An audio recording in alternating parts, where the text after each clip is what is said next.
Hello and welcome.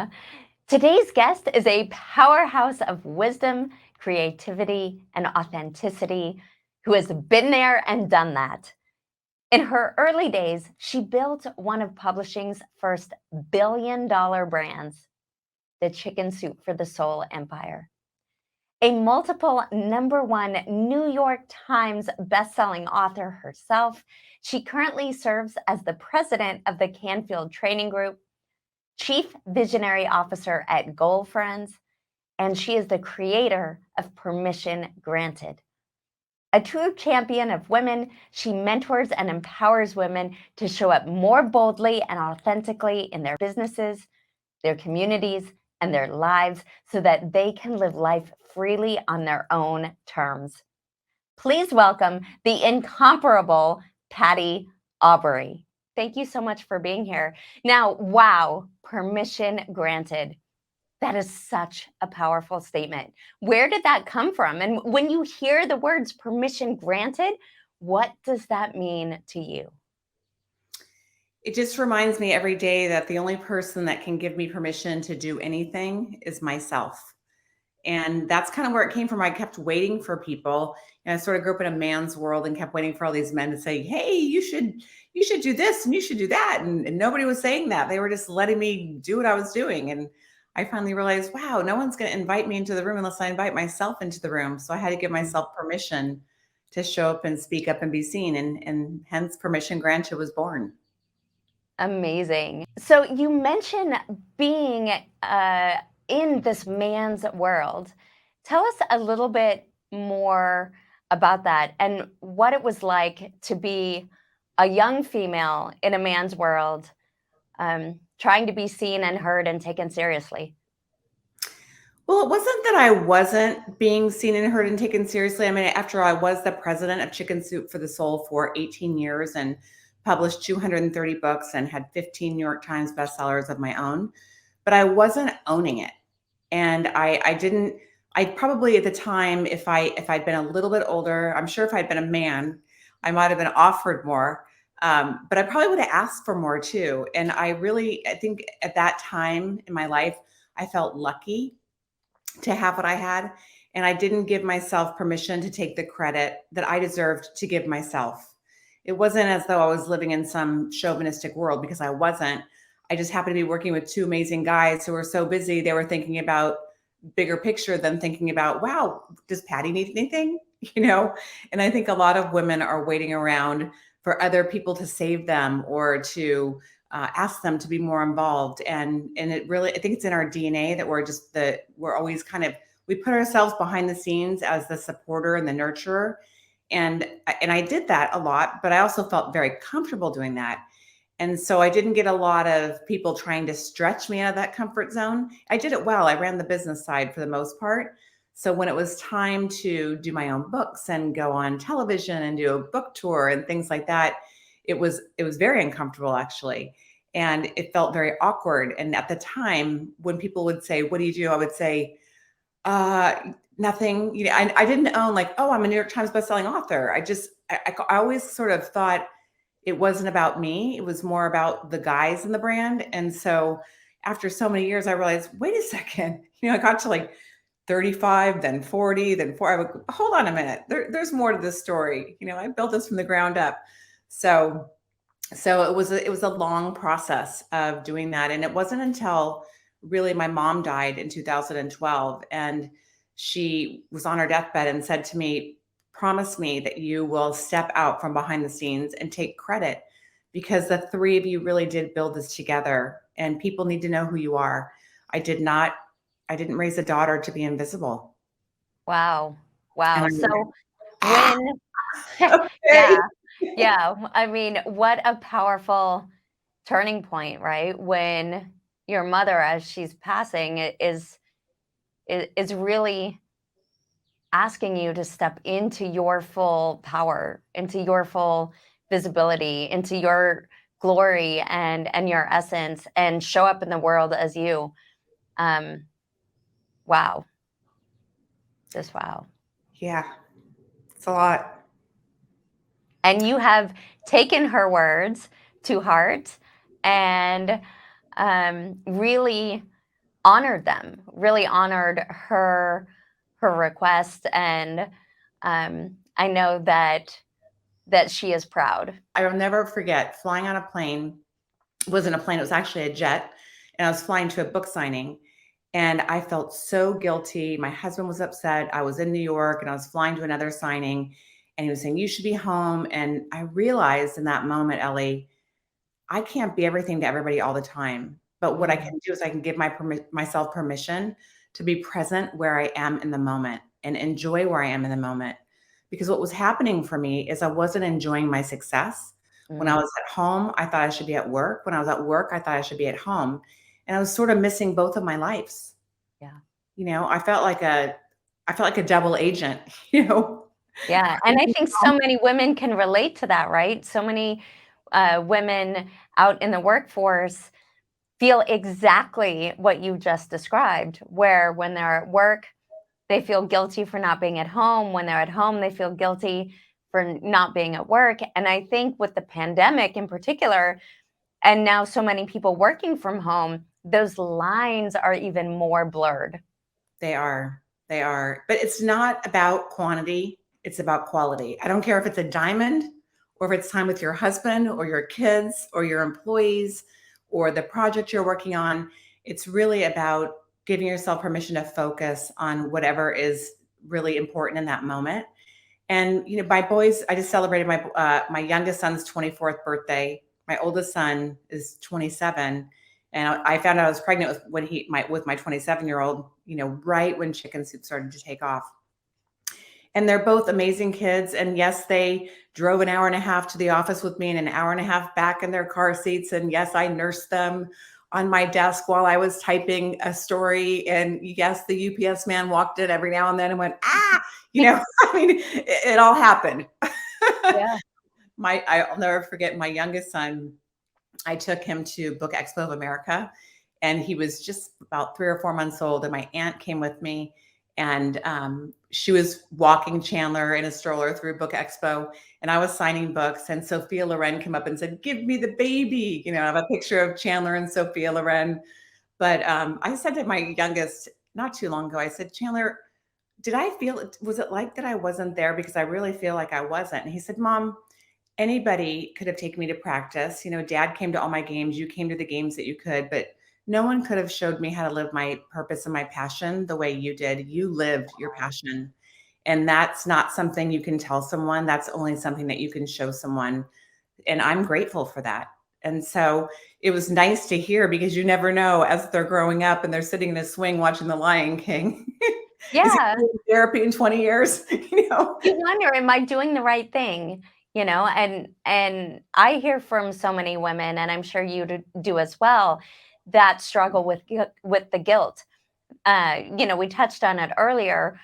The when you're at work feeling guilty for not being at home, when you're at home feeling guilty for not being at work, and I think just the constant guilt of, am I present enough? Am I loving enough? Am I supportive enough? Am I holding the boundaries enough? I think as women in particular, we have that dialogue of enough. Am Oh, I enough? Is it enough?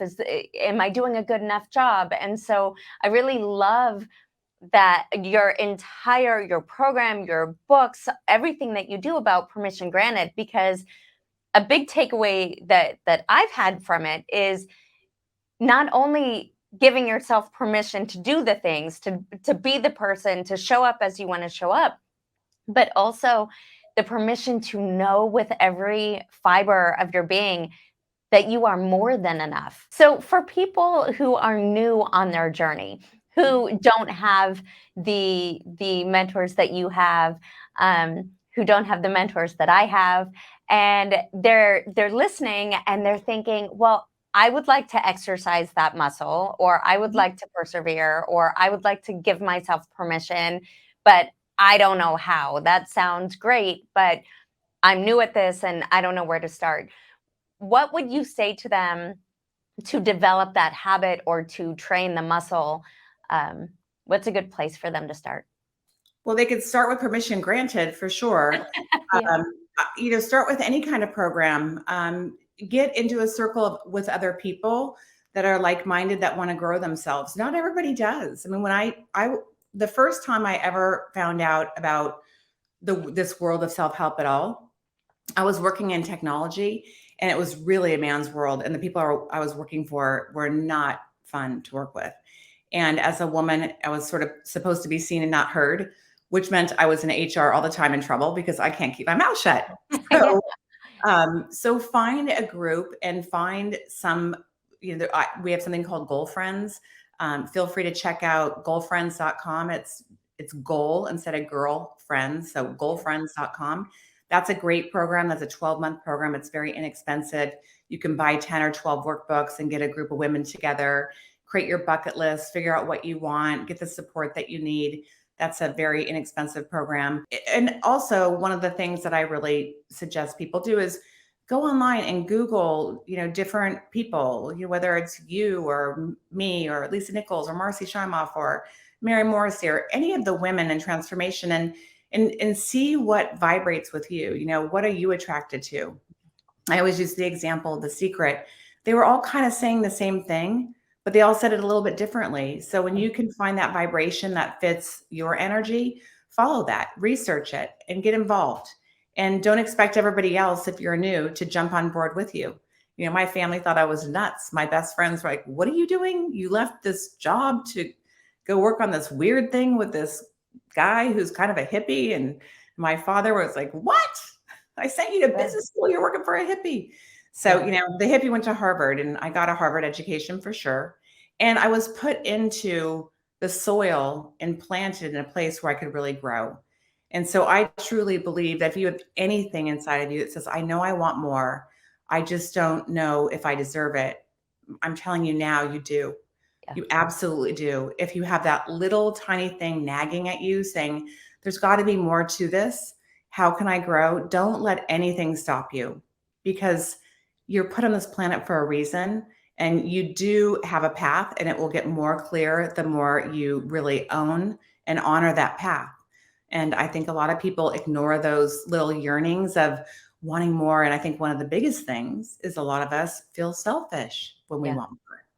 Yeah, absolutely. I think the feeling of selfishness for wanting more, for believing that we deserve more, for believing that we can have more, uh, that goes part and parcel with the guilt for being a working mom, the guilt for building your own empire, the guilt for not having dinner ready, all of these things that come together, and it all ties so beautifully back into this work that you do with permission granted. You have permission, you give yourself permission to want more, do more, be more, have more, you And know. ask for more, Yeah. ask for help. I mean, and it was probably 1995, and my mom was first diagnosed with cancer, and my sister happened to be working with me, and she was reading stories for us because stories were coming in the droves, and she was studying for her nursing degree, and she said, "Why don't we do a book, Chicken Soup for the Surviving Soul for Mom?" Mm. I don't know if I've told you the story, but the first words out of my mouth were, "Why would the guys let us do a book? We work here." Yeah. My sister looked at me and she said, "Patty, why wouldn't they say yes to you? You have been here before. You were there before Mark was there. You were there before the idea was even born. If anybody deserves it, you do." And so I went into that, we had this conference room. We were in Culver City down by LAX in California. And I went in and I said, "We want to do this book." And I kind of blurted it out. And they looked at each other and said, "That's a great idea." And that was it. Yeah. And so I was almost going to take myself out of the game before the coach put me on the field. Yeah, absolutely. To It was stay open to possibilities and to ask. absolutely. To ask. And it's so powerful. Ask for the support you need, ask for the resources you need, ask for the help that you need. And you mentioned earlier that even you have that little inner voice, that little critic that comes up. And so for someone newer on their journey who is really struggling with that, where that voice is pretty consistent and is speaking to them quite loudly, What is something that you can suggest to them, a step that they can take to begin to uh, silence their inner critic or acknowledge it or work through it? Well, I think just acknowledge that it's new and so it's going to be uncomfortable and that's just noise. And so if it was just noise and you could have anything you wanted, what would it look like? And I would say get a vision board or go to mindmovies.com and create a mind movie and start to dream bigger and really look at what, don't think about the how, just think about what it is that you'd like to dream about having or doing or being, and get it down on paper, put it on a vision board, look at it every day, share your vision out loud with other people. It's so important. I think a lot of us, we have these dreams inside, but we never let them out. And the more you let them out, the bigger the dreams get, the more people start to ask questions, the more clarity you start to have around that dream. Then someone shows up and says, "Hey, can I help you?" You know, I was on the soccer field at my son's game. He was in sixth grade, and thankfully it was right around the corner from the office. So I ditched out of the office and said, "Hey, I'm going to JT soccer field." And so I went, and one of the fathers happened to be there, and he said, "Hey, what are y'all working on?" And I said, "Well, we're working on this vision board. We just, the secret just came out, and we see these vision boards, and they look like ransom notes. And I want to create a beautiful vision board so people can have something that they can be proud of in their living room." And he said, "Well, if you want to do that, I'd love to do an infomercial around that, and I would fund the whole thing." And I literally had an infomercial deal in an hour, and it was $1 million deal. And I spent 2 years with one of the dads on my son's soccer team working through this, who funded the entire thing. And to this day, we're great friends and we've done other amazing things together. And had I just said, "Oh, nothing would have happened." Yeah. And so the more you share your vision, the more real it gets, and the more uncomfortable you become, the more you start to embody that vision, own it. Yes, some people will laugh and say, "Oh, that's stupid." So what? Some will, some won't. Doesn't matter. Just go on to the next person. I think what happens for a lot of us is we have one failure, or we don't complete something, or we don't complete a lot of things. And that really sort of just chips away at our self esteem. And so, what we need to do is just, up until my friend Lila Larson, who's probably 70 something, says to me, "I want you to remember this phrase, up until now." Yeah. So, up until now, I wasn't willing to give myself permission, but I am today. And every day is a new day. And so, again, just acknowledge that those feelings are normal. Everybody says, Seth Godin says in one of his blogs, we all have two voices in our head. It's up to us to choose the one that takes us into our future. And so we have a voice that says, "I want to do this." And we have a voice that says, "Am I worthy?" Choose the want, forget the how for now, share your vision. Everybody wants to help, but we have to give them the opportunity to help. And so the more you share, it's a numbers game. Yeah. Yeah. Absolutely. Just using your voice and sharing your excitement, sharing your dreams, sharing your vision. Excitement is contagious. Absolutely. And again, I cannot say this enough. It's going to feel like an out of body experience if you're just starting out. It's going to feel like you're a fraud. It's going to feel weird. It's going to feel woo woo. It's going to feel whatever it feels. Just allow the feelings. Again, because if you have that little thing saying, "I need to do this," it's time. And for me, as someone who thinks pretty big, I have those moments of, "Oh my gosh, I have this idea." And I've had a lot of ideas along the way where people have said, "You're crazy. It's not going to work." And I just go back into my own little office and get out my giant flipboard, which you've seen. And I look at, well, if it was possible, what would it look like and how would it unfold? And sometimes I bring in some people that are a little bit more linear than me or strategic, but are still not afraid of my big, crazy dreams. And we map it out. And I always tell people, map out on paper what you want that vision to look like. You would never just jump in your car if you're in Los Angeles and say, "I'm going to go to New York. I don't know how much gas I need. I don't know how many snacks I need. I don't know what freeways I need to take." The more clarity and time you spend on really giving yourself permission to unpack that dream and asking other people, "Hey, I want to get here. Do you have any advice on how to do that?" Ask other people that have been where you're going and get that feedback, map it out, have the clarity, share it more.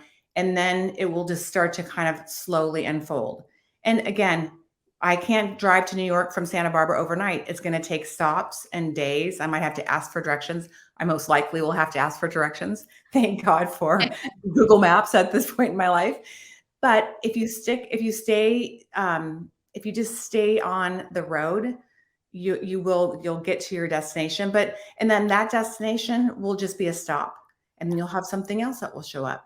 And so when we're open, if we give ourselves permission to be open and not so closed-minded into, I can only do it this way, other things do appear.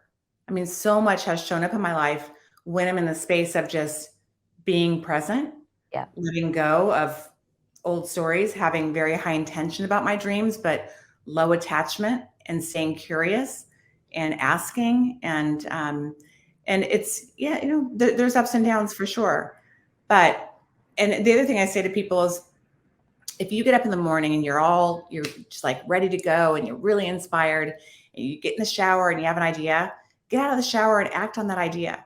Because my 9 o'clock in the morning ideas feel like insanity by 5 p.m. So do it while you're still in the zone, while you do the scary things first, while you still have the energy to do it. And I think a lot of people, they have their day jobs or they're working with their kids and they try to do this stuff at night. I say wake up an hour earlier, have your own quiet time, start to create your own sort of practice in the morning to get you grounded, whether it's meditation or affirmations or writing out a vision for whatever part of life it is that you want to work on, and then go for it. And pick one thing at a time. Give yourself permission to say, I can't do it all. I'm not going to be rich. I'm not going to be skinny. I'm not going to be this all at once. I'm going to focus on my family for the month, or I'm going to focus on my health for the month, or I'm going to focus on my business for a month. It's very difficult to try to do all these different things. And if we put too much together, we'll probably drop the ball, and then what we say to ourselves is, see, you did it again. Yeah. So don't set yourself up, like, baby steps. Yeah, one thing at a time, I think, is so important. Chunking it down. And what am I going to do in this moment that's going to move the needle toward my dreams? Or what am I going to do in this moment with my kids? Or what am I going to do in this moment with my spouse? But one step at a time, one thing at a time, all moving the needle. One thing you said is super important to highlight, because so many people are early in their journey and they've been pivoting or feeling overwhelmed or feeling isolated. There's been a lot going on over these last 2 years. And so one of the things that you touched on is, well, if it was possible, what would it look like? If I could have it, what would it look like? And staying open to that, giving yourself permission to dream. I think a lot of people, particularly over the last 2 years, may have forgotten how to dream. Absolutely. And also, what would I have to look like? What would I have to feel like? What would I have to act like? Step into that new suit, and I say act as if, and it's going to, again, it will feel weird. But the more you start to create those habits that will help support you to get there, the sooner it will happen. And I think for a lot of us, we have that dream, and then we have that thing going, am I really good enough? And so you have these two vibrations sort of arguing in your own body. And so it's so important to focus on what you do want and just stay there. I mean, I quote Oprah all the time. She says, if I have a bad thought for more than 17 seconds, I know it will come true. So there's no value in focusing on what you don't want to have to happen. I always say have plan B, but focus 95% of your time on, if it were possible, what would it look like in planning it? It's just like if you're going to plan a vacation, you don't just jump on a plane and not know where it's going. You call your travel agent, or you go online and you look at the places that you want to go, and you check out the different hotels and what restaurants are there and what do we want to do for dinners and where do we want to go for excursions. You're dreaming about this. It's a vacation, and your life can be a vacation too, if you're willing to let it. Wow. If you're willing to let it. So powerful. Anything is possible if we're open and we do the work and give ourselves permission to dream and act and align and seek support and ask and all the things that we have talked about so far today. Anything is possible. True. And I think the biggest thing that I would say to anyone is give yourself permission to be you, not the person that you think other people want you to be, not the person that you try to show up as when you first meet your first boyfriend or your first husband and you're perfect. Just, truth in packaging, be you. And when you're your authentic self, people will love you for who you are. And I have a really close friend and she says, Patty, no matter who you try to be, you're going to be judged. So just show up as you. It's much more scalable. Just be you. Show up as you. Yeah. Yeah. Because I think we overdo it so often and we try to be something we're not to be accepted. And so when you give yourself permission just to be your full self and all the different parts of you and let people love you for that, there's no hiding, there's no faking. And it's easier. At the end of the day, it's easier. Permission. Okay, here's my phone. I give myself permission to be perfectly imperfect by Ellie Shefi. I have this on my phone to remind me every day that I'm perfectly imperfect. So, for someone who is experiencing a rough time and they are feeling quite imperfect and like the walls are caving in, and they're not quite believing to the point where they're believing that it's okay to be perfectly imperfect. What is a tip that you can give them to be able to get back up when they feel that life is knocking them down? I would say go on YouTube and watch, transformational videos, read a book about becoming who you want to be, whether it's happy for no reason, permission granted, uh, anything at all that is in that realm. Get your head back out of, this space and do something. Get up, clean your office, make your bed, clean out a kitchen drawer, shift your energy, do something different. Call someone and tell them how grateful you are to have them in their lives, in your life. And think about, go into the place of gratitude. I left my friends this last weekend, and every time I get home, I send her a care package from Amazon for my guest room that I always have. I noticed there wasn't this kind of brush, or you needed extra toothbrushes for people if they came to stay, or, whatever it was, just do something that you wouldn't do to shift it. And so when you start to look, this is not serving me, let me go do something. Let me write a letter to someone who did something good for me in my life. And if you can't think of anything, watch a funny video. I mean, you just have to shift that energy, because like attracts like. And so when you're down, it's going to feel heavier. And so you got to get out of it. Go for a walk, call a good friend, do something. And again, we've all been in a major rut for 2 years. It's not easy. I know for me, I run a lot of mastermind groups. And so when the pandemic hit, I told my team, I'm going to run all my groups. I had 6 or 8 groups every week for the next year.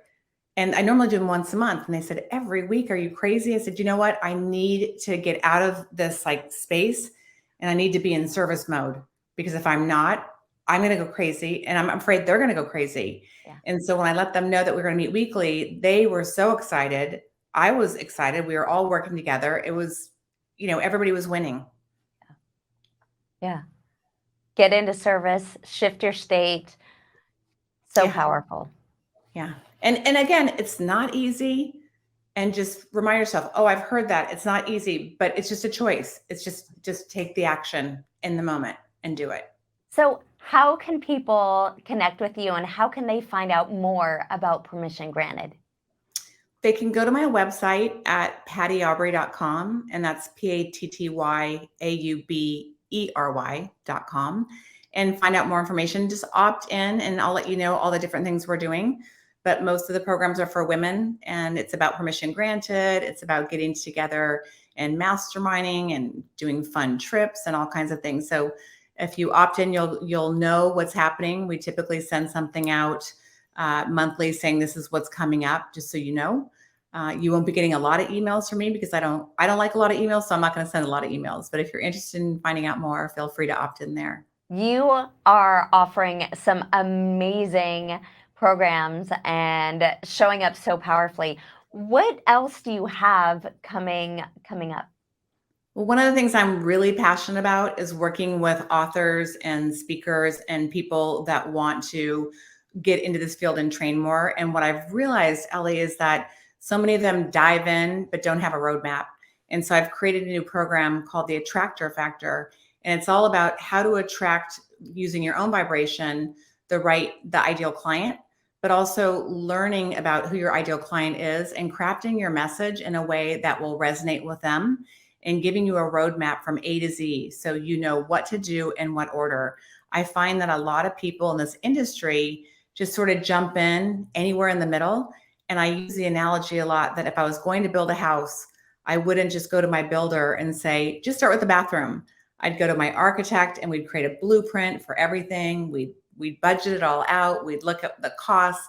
Then I'd go to my interior designer and I'd have her look at where the beds are going to go, and I'd have a complete picture, and then I take it to a builder. And so what I find a lot with my clients is they miss the architect and the interior designer, and they just go to a builder and get lost. And so my hope and my dream is to save a lot of people from spending a lot of money with lack of clarity and lack of success. And I think it's going to be an amazing program. So, where can we find out more information about the Attractor Factor? Again, you'd have to opt into pattyaubery.com and you will get some information about that. But it's on the website and we will be sending out more information. Wonderful. I look forward to receiving it. Thank you. Any last parting words or thoughts for our audience today? I would say that my friend Ayan Levinsant said to me once, you almost don't need to give yourself permission because God gave you permission when you were conceived. And whatever comes out of your mouth is what you create. So be mindful of your words and ask for help. Tell the truth. Be graceful if you can, which isn't always easy. And honor your true self and give yourself permission to be honest about what life looks like for you, what's working, what's not working, and speak up and show up. And people will be there to help you and support you along the way. Thank you so much for being with us today. Thank you Welcome. for the way that you show up in the world, for the work that you do, for the love and care that you show myself and so many others. You are a gift and a treasure, and I am so grateful to call you not only a mentor, but a friend and a sister. Thank you. I feel the same. I really appreciate it.